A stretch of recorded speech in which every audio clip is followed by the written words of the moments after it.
To open the lock for the first time, set the combination to 0000. Depress the shackle and pull the lock open. Insert the reset tool in the hole on the side of the lock. Firmly push the reset tool all the way in and turn the key 90 degrees in either direction.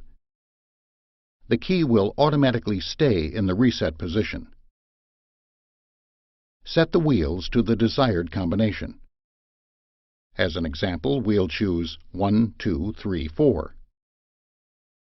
Then turn and remove the reset tool. The lock is now set to its new combination. To lock the lock, close the shackle and scramble the wheels. Don't forget to store your new combination at masterlockvault.com. Master Lock. Tough under fire.